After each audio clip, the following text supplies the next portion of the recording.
Has this cycle's best performer crashed out for good? And where does the market go from here? We cover all this right now in the Collective Shift weekly recap, actionable insights, and a breakdown into the crypto market, all in under 30 minutes. Simon, this was a brutal week for those in the weeds of crypto.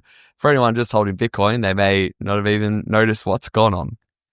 Absolutely. I think that's one of the key things that, I guess the Collective Shift talk about is having a large amount of your portfolio in Bitcoin, because you wouldn't really notice. But if you're holding altcoins, you've been bleeding for the past month. That's for sure. And I feel this past week especially, sentiment has gotten really bad. And I think a lot of people are probably starting to feel the need to capitulate. There's that fear that the cycle is over. So there's lots of that going on at the moment, which is, terrifying people. Let's face it. People are really scared right now because they've seen a lot of their portfolio wiped out because they have too many alts. Yeah, certainly. I think going through multiple cycles and yourself as well, like these situations always inevitably arise, but it definitely doesn't make them any easier to stomach when you're going through them. But luckily we've been through a few of these and gotten probably a few grey hairs over the years from these. But as you can see on your screen here, the glaring underperformer there is Solana, which we'll get to in a minute or two. And over the past 7 days, for those listening, Bitcoin is more or less flat, down slightly. ETH is actually up by 1%, so outperforming Bitcoin, a very rare time we would say that. And XRP, they're up about 9% over the past 7 days. So a really mixed bag, but yeah, Solana down nearly 12% there. So we'll get to that soon. I did just notice on the macro side of things, just briefly, surprisingly, we have seen the stocks market in the US in particular really rebound to around all-time highs. So you may remember all the DeepSeek news, which really caused a lot of the tech stocks to plummet, call it 2 or 3 weeks ago, seeing them bounce quite strongly and continue that surge, even with, inflation data recently, which suggested, the Fed may not have to cut as much as what people were expecting, which is, more cuts is generally good for stocks. We've also seen some FUD or fear surrounding tariffs, but none of that has even put a dent on stocks, and we've seen them continuing to rally there. So that's all been happening at a time when gold has been, I guess, coinciding with that rally, has continued to print all-time highs.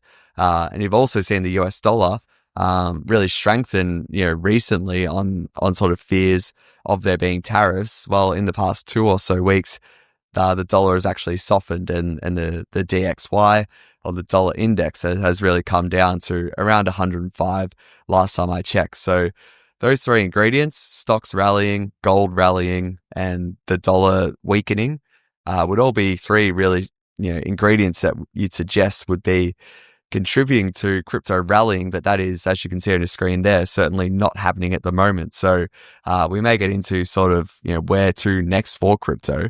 But Simon, I'd love to just get cracking into Solana in particular, because really some existential questions happening online at the moment in the wake of what is this most recent of multiple sort of high profile essentially scams happening in the Solana community.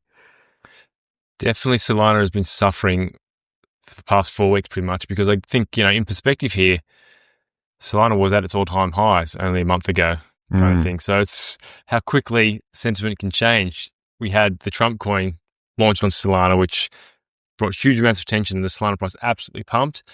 And then, as you mentioned, since in the stock markets, it got rattled as well from DeepSeek coming out, the AI that crushed the AI tokens in crypto. And then obviously that's had a side effect of most of the crypto market kind of falling over from that. And just to continue, I guess, the beating of the bad news is all these, recent scams, rugs, just dodginess going on in the Solana ecosystem when it comes to the meme coins.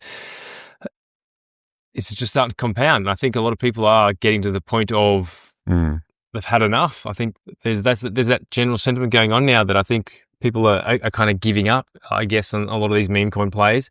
They're giving up on a lot of the pump.fun, I guess, activities that have gone on, because as you can see here, you're showing you the Libra coin that's come out. It's just another one of many that just seem to continually pump really fast. People, I think, chase these pumps because they need to try and recoup some of their losses, and then they're just getting dumped on yet again. So that has been having a massive negative effect on Solana. I guess the thing to remember here is that this is, a decentralized blockchain, so people can do what they want. So that also means scams and dodginess can go on the blockchain.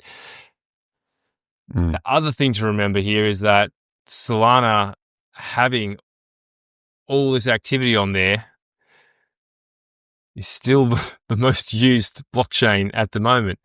And so I guess, therefore, the dodginess is going to be mostly on the most used blockchain, isn't it? Yeah, certainly. I think, this latest, I guess, straw, it's always a straw that, broke the camel's back in a way. I think, people have been, going back and forth on social media, seeing this event with the Argentine president. People have been saying, well, wasn't this essentially what the Donald Trump, meme coin was just a few weeks ago? And to an extent, yes, I think what the big difference there, and I suppose why the sentiment wasn't as negative as it was after the Trump news, even though I guess some more old school crypto people weren't happy with the Trump meme coin launch. At least that gave people, call it 1 to 2 sort of days of opportunity, and it felt somewhat more fair compared to, I guess, a really obvious, scenario of sort of insider trading, which sort of has proof and evidence sort of on chain when you look at some of the events that have happened here with this Libra coin. So yeah, that's sort of the main difference there, which, yes, 2 presidents launching essentially a meme coin, but yeah, this was much clearer sign of being essentially a rug pull here, or really just a scam, to put it in simple terms.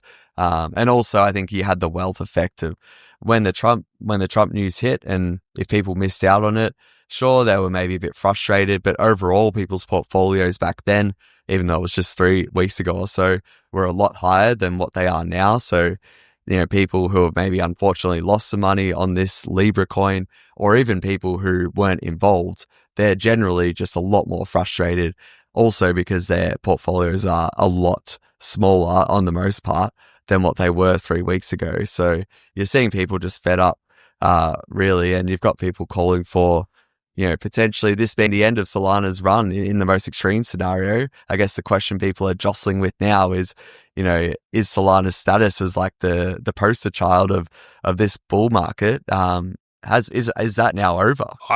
In short, I would think no. Because at the end of the day, it still has, the most daily active addresses. The stablecoin numbers on Solana went through the roof, especially after the Trump coin came out, and they didn't go away. So people have come onto Solana and they're staying on Solana. I think hopefully just this means that it's more the degen crowd that are in the space. They're just going to start to ignore some of these projects more, I think. As it's been talked about so many times, there's thousands and thousands of new meme coins being dropped on Pump.fun, on Solana in general, every day. Not any of them, such a small fraction have this kind of popularity like Libra has. So I think that's because people have stopped caring, and there's really not many people in the trenches buying that stuff anymore. There's people not believing a lot of the meme coins of strength that were big in 2024 or even coming back. So I think what we're probably hopefully seeing, maybe this is just more my personal hope than actually ground in fact, is that crypto people are starting to wisen up and they're not chasing these things anymore. And maybe we have a cycle back out of mania, back into fundamentals and actual, real world use case kind of elements of it, rather than, this is a funny looking coin. Maybe that's the cycle that we're going back into, because I feel we've had that kind of rotation before.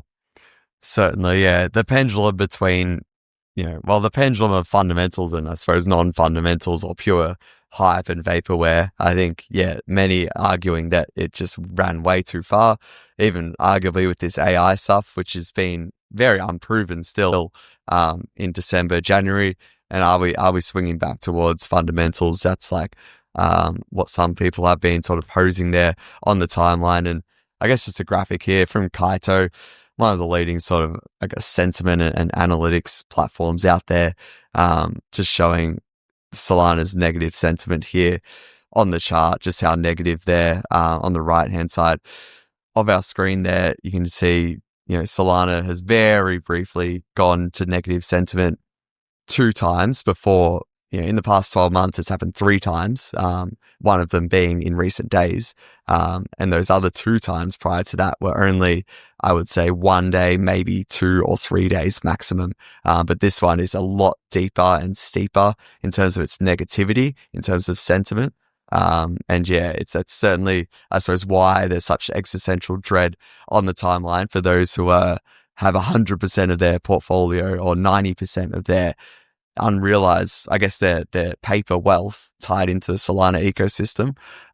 There's a lot of angst out there for those in the trenches, as you said there, Simon. So look, we'll see what happens there. There are a lot of accusations even going around at certain reputable projects at the moment. We won't really get into that too much just because at the time of recording, they're all allegations at this stage, and it's a very fast moving scenario. But I think just sort of dovetailing off this conversation here, Simon, if we are to see a scenario where Solana's just really down in the dumps for a while, yes, in terms of sentiment, but also, as investors, just in terms of its price action. And if we are to say that this is sort of, being representative of altcoins in general, what's the outlook now for just altcoins overall, I guess, from now until the end of this bull market, which we presume will be some stage in 2025? It's a good question. I guess everybody wants there to be an alt season. And I think slowly people are coming over the simple fact that not all alts are going to rise. There's just no way that's going to happen this cycle. And it didn't actually happen fully in previous cycles either. And I think right now we are just going through a phase where people are learning that so much of crypto is startup businesses and just random ideas that are trying to find product market fit, trying to find a place and have use. And this is the thing, just like all startup businesses, most of them fail, and a lot of these crypto projects and ideas are failing. And so meme coins, easy to fail because there's nothing actually backing them up other than the hype around the community. So I foresee that that's not going to change because we've had, other than Bitcoin, Solana, some of the other layer ones like Sui, but even like XRP, which has kind of had a rise back, but most other things have performed fairly badly. Think of all the layer 2 tokens that are out there. They have all really struggled this entire bull market. So that's what we're seeing now, is we had fundamental projects, but DAO tokens, like the layer 2 ones I'm going to put into that, were down here and never really took off this bull market. Then you had your Bitcoins, your Solanas really taking off. And there was this huge void in between. Yes. What did we fill that with? Rather than the fundamental stuff going up, we filled it with meme coins. And so that exploded, and, rightfully so. This is a speculative market. And so a lot of people bet in that area, but I think now that's falling down as well. And yeah, we're just still in this bull market. I still see so many macro conditions that show we're going to go somewhere, but altcoins now are really going to, I'm hoping, are going to turn back to a little bit more fundamentals about what makes them actually worthwhile, what gives them a good use case. We can't just use blockchain for meme coins. Yeah, no, well put there. I think also with this separation, I think what you've really been pushing and sharing with members recently is just, this separation of Bitcoin and all other cryptocurrencies, which, arguably has been happening for some time. But in 2025, I think it's more pronounced than ever that there are factors out there external to the crypto market that are affecting Bitcoin, but not affecting altcoins. And I feel like another way to put it is, if there's ever going to be a factor that's an external factor that is good for altcoins, it will also be good for Bitcoin. But you can't get it the other way around. And that's really been where we are now in February 2025, we're at a stage where Bitcoin has a lot of catalysts and a lot of really nice tailwinds, but that buy side demand for altcoins, there's certain things happening in the macro environment that just are lacking at the moment, which just is not creating that buy side demand. But for Bitcoin, it doesn't really care because it has all of its own individual idiosyncratic sort of tailwinds, the likes of MicroStrategy, and many other companies acquiring it, accumulating it. Obviously got the US government and its potential to launch a strategic reserves, and so many several other sort of points as well, which we've talked about over the past years, really. People, I suppose, are coming to terms. You could almost feel it on the timeline as well. Finally, people coming to terms with, okay, respecting Bitcoin, and maybe people who looked past Bitcoin originally and wanting those quick returns are finally understanding what the unique value prop of Bitcoin is. And yeah, I think, as you mentioned, even before we recorded, even explaining this recent, bleeding in the altcoin market could actually be simply explained by people selling alts and buying Bitcoin. There's definitely an element of people capitulating a lot of their alts and buying Bitcoin, which I think is helping maintain the price. But the other thing I guess to think about is that, we are in a $3.4 trillion asset class as a whole, which Bitcoin, as we know, is about 65% of it with Bitcoin dominance. And so if you look at the whole market cap, all the crypto is not doing so badly, but what's really hurting people is obviously there's a lot of people in the meme coins and the AI stocks, which are down 90%, but they roughly only made up, $100 billion of the entire market, so a small percentage of it. Correct. So I think what we're kind of learning here is that the big boys who put the money into the larger stocks, they're not the larger crypto assets, they're not probably feeling this pain, whereas the smaller retail people who are probably more loud and active on Twitter, they did have a lot of their money in these memes and these AI tokens, which are down 80-90%. And so they're feeling it, but that's a small percentage of the whole crypto market cap in general. So yeah, I think if you just look at market cap of the entire crypto market cap, the entire crypto market cap space, it doesn't look as bad. But when you look at AI tokens, it looks really bad.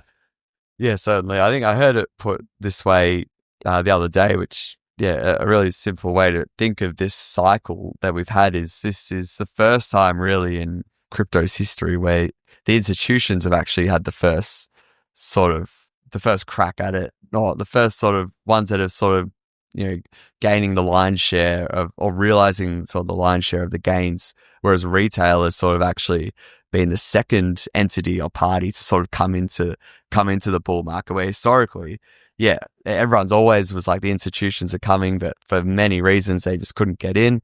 In recent cycles in the past, it was almost entirely retail led. But all the metrics you look at currently, whether it's Google search volume, downloads on TikTok, YouTube, subscribers, you can tell by various other retail metrics as well that we're nowhere near the heights of others previous bull markets. Yet here we are with Bitcoin near all-time highs, and as you said, a $3.5 trillion asset class, and in 2023 and 2024, arguably a lot of those gains have come from institutional players, or at least a lot more than significantly more portion-wise than in previous cycles before that. And that's a really valid point, I think, because when you look on the timeline, which of course is all retail people, that's where you're seeing, the real absolute capitulation, like to be honest, like in the past week, 1 to 2 weeks. Just a very noticeable difference between this cycle and the past ones. Yeah, hedge funds don't tweet out, why is XYZ coin going down? Yeah. Simple as that. So no, of course, we'll continue to monitor this. And look, as far as like, where do we go from here? I think it is all just a lesson on, I think, positioning and allocation sizing. If you're in crypto to take significant risk, you've got to understand that also means the likelihood of going to zero is, magnitudes higher than even buying something like Bitcoin, which is still considered a risky asset, all things considered. So I think if you've gone heavy into high risk assets, you sort of played that game, and in many unfortunate circumstances, people are are really feeling the pinch there with it going down so heavily. For people who understood positioning or had maybe been burnt in the past and have maybe put more into Bitcoin, relatively speaking, they're doing quite well, depending on how much of their portfolio is allocated to Bitcoin. But yeah, overall, just a lesson of positioning, and just because something has a higher upside, you've got to also factor in risk rather than just reward potential. But yeah, let's get into some altcoin news. Of course, every week, new launches coming out here, Simon. Getting up on my screen here. We'll just be able to take Ondo. Ondo had some big news. Yeah, so Ondo Finance has now got its own tokenized assets, which is obviously something of a use case that people have talked about for a long time now, as real world assets are supposed to be tokenized, and tokenize everything has been a very big slogan. And so maybe we're actually seeing the start of that. Maybe this is actually, the market responding to It's actually sitting there saying, hey, we do see value in this and we do want to actually make this happen. So them having a layer one chain for tokenized assets, I think, is a step in the right direction. Again, this is the positive fundamentals that we want to see happening. And Ondo has been around for quite some time now. So for them to actually get this out there and up and running, I think is a great step in the right direction for real world assets. So this is, just the starting point for stocks and real estate and all these other assets that everyone thinks should be on chain. This is probably the first stepping stone to it happening on a larger scale, I think. What do you reckon? Yeah, certainly. If we're ever going to get a really surge in tokenized assets, I think all the ingredients are set up for it to happen in 2025 and 2026. All Larry Fink has been not all he's been talking about, but he continues to mention it, throughout 2024. And also the Robinhood CEO, he continues to be a real advocate of like putting all assets on chain, and tokenizing them. So stocks in particular for Robinhood. So yeah, I think all the ingredients are there, and whether we see the likes of Ondo and even Mantra is another one that's been doing quite well recently. I think they're in the box seat to either, at the very least, benefit just from a really hot narrative, but even secondarily, and hopefully, we actually see some adoption of these chains or protocols as well.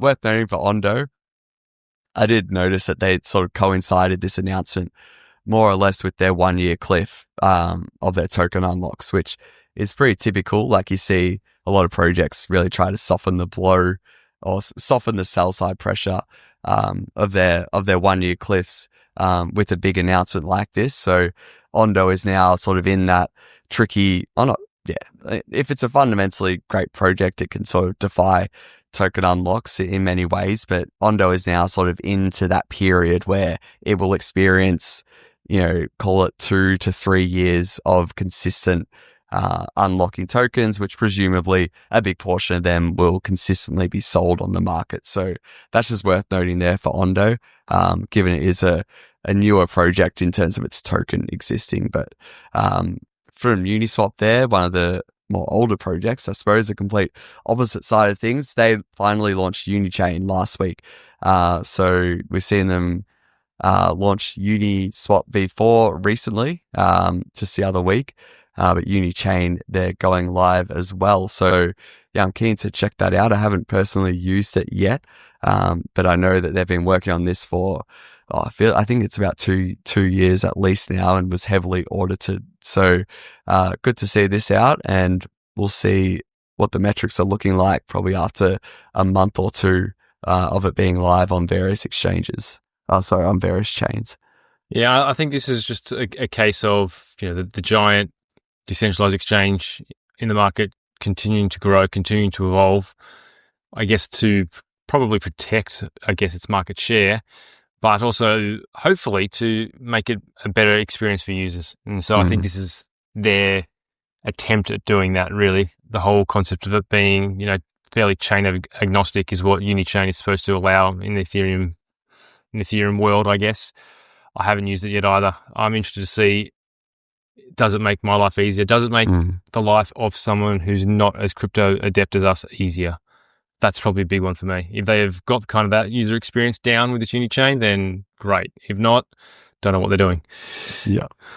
Yeah, well said there. And similarly, Lido as well has been on a real push to decentralize. Look, over the past 3 or 4 years, they've been working really hard on trying to decentralize their protocol, which often back in the day was a big criticism of them.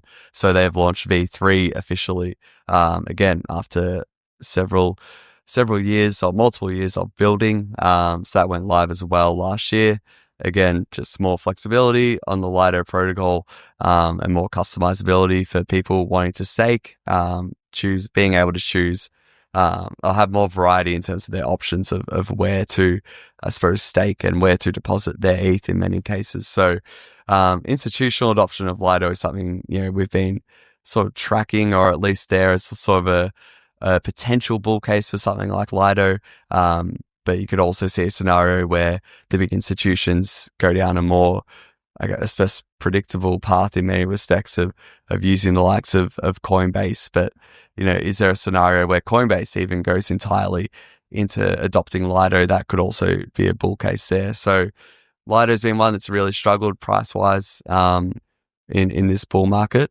So whether that can turn the ship around, we'll see. You go there, Simon. I was just going to say on Lido's front there, I think without institutional staking coming into it, I think they're going to see their market share get diminished because, you're right, the ETFs, if they have staked ETH ETF coming out, it's highly, highly likely that they'll use, the ones in the US anyway, will use Coinbase because that's been the tried and tested method for how to custody these things is to use Coinbase. So that's a big hurdle. If Lido can figure out a way to get some of that market share and not just let it all go to Coinbase, that'll be massive. But otherwise, I think, Lido is probably going to lose some of its market share. And for decentralized purposes, it's probably a good thing. It's a great product. It's worked really well. It's been great for the space. But I think, we are seeing one of the large DeFi players in Ethereum world kind of going to lose market share.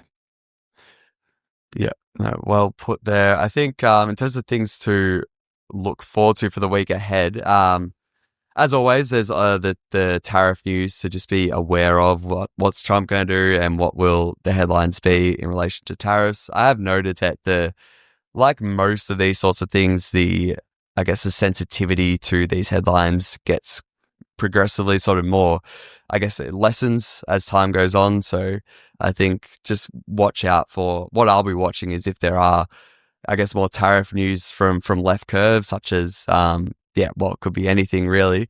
If it's unexpected and it sort of doesn't have that much of an impact on the market, that's a good sign for myself as an investor.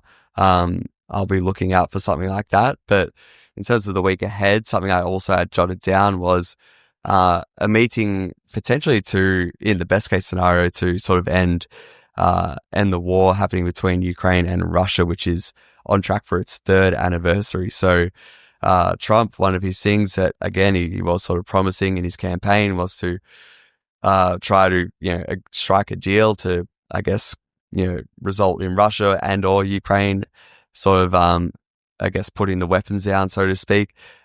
So there's going to be some meetings and whatnot happening. That's sort of like one of the first, I haven't followed it too closely, but it's one of the first times I've seen that I can remember of there actually being meetings discussing the war ending. So I'm only mentioning that because in the unlikely scenario, it would seem that there is actually progress and rapid progress from this meeting. That would be a really source of uncertainty for the global market that would all of a sudden be eliminated. So just something to be aware of. I don't think you should really be expecting anything anytime soon, given how long things have gone on for. But just something to be aware of that's happening this week. All right, in terms of rapid fire here, overrated or underrated, Simon, I'll get yours up here.